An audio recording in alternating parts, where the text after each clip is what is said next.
इधर एमपीपीएससी की परीक्षाओं और भर्तियों में ढेर सारे कंफ्यूजन कायम है, तो उधर प्रदेश के करीब 15,000 से ज्यादा अतिथि शिक्षकों की नौकरी खतरे में पड़ गई है। प्रदेश के सरकारी स्कूलों में नियमित शिक्षकों की कमी के चलते अस्थायी तौर पर रखे गए अतिथि शिक्षकों की टेंशन लगातार बढ़ती ही जा रही है। इस मसले पर दस्तूत्र ने लगातार आप तक खबरें पहुंचाई हैं। अब नया सरकारी अपडेट यह है कि सरकारी स्कूलों में 30% से कम रिजल्ट वाले अतिथि शिक्षकों को काम नहीं दिया जाएगा। हाल ही में स्कूल शिक्षा विभाग ने एक आदेश जारी किया है, जिससे प्रदेश के हजारों अतिथि शिक्षक तनाव में आ गए हैं। आदेश की कॉपी कांग्रेस ने भी सोशल मीडिया पर शेयर की है और अतिथि शिक्षकों से पूर्व सीएम शिवराज सिंह चौहान के वादों पर सवाल उठाए हैं। सियासत के इतर भी यह मसला बेहद अहम है, क्योंकि इस आदेश का प्रदेश के 15,000 से ज्यादा अतिथि शिक्षकों पर सीधा असर पड़ने वाला है। आखिर क्यों बढ़ी अतिथि शिक्षकों की टेंशन और क्यों उठ रहे बीजेपी सरकार की मंशा पर सवाल, देखिए हमारी ये रिपोर्ट। फिर खतरे में पड़ी मध्य प्रदेश के 15,000 से ज्यादा अतिथि शिक्षकों की नौकरी।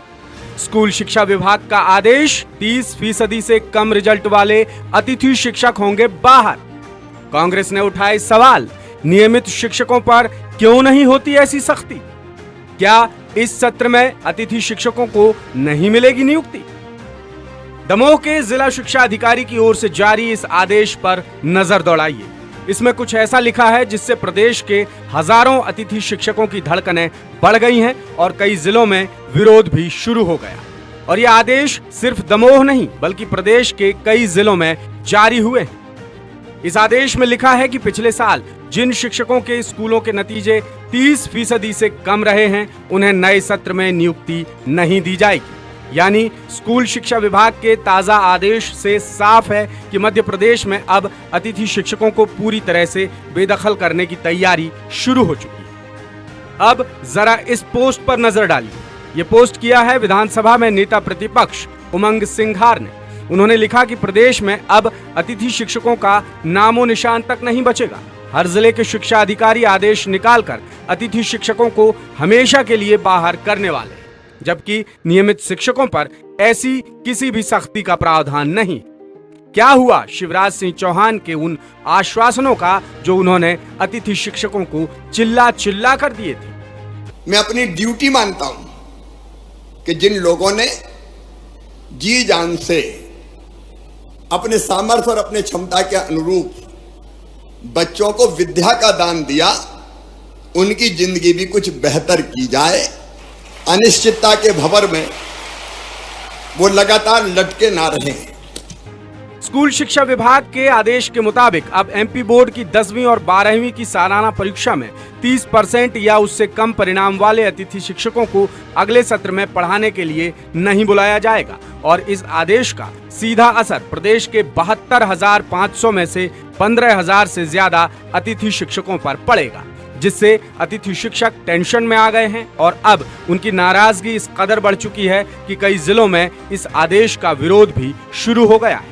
उनका कहना है कि रिजल्ट खराब होने की जिम्मेदारी सिर्फ अतिथि शिक्षकों की नहीं है, बल्कि इसके लिए सरकार की गलत नीतियां और प्राचार्य जिम्मेदार हैं। अतिथि शिक्षकों को बेवजह बलि का बकरा बनाया जा रहा है। शासन इस तरीके का आदेश जारी कर रही है, उसमें किसी एक शिक्षक का रोल नहीं होता है।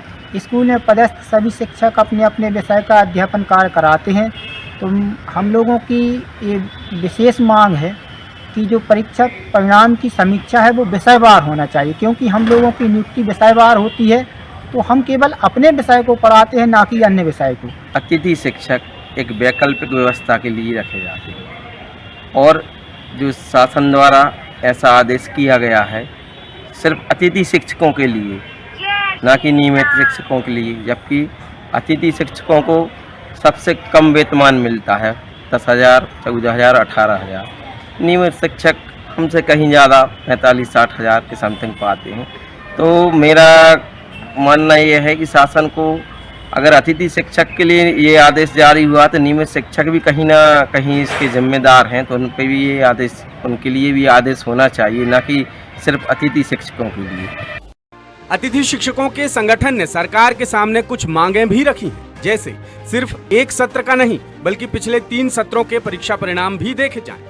अगर किसी अतिथि शिक्षक का पिछले सत्र का रिजल्ट अच्छा है तो उसे एक मौका जरूर मिलना चाहिए। जिन भी अतिथि शिक्षकों के एग्जाम का रिजल्ट 30% से कम है, उनकी सेवा अवधि पर भी गौर किया जाए। नियमित शिक्षक और अतिथि शिक्षकों के परीक्षा परिणामों का भी एनालिसिस होना चाहिए। अतिथि शिक्षकों को 6 महीने के मानदेय के अलावा कुछ नहीं मिलता। ऐसे में खराब रिजल्ट की सारी जिम्मेदारी अतिथि शिक्षकों पर थोपना गलत है।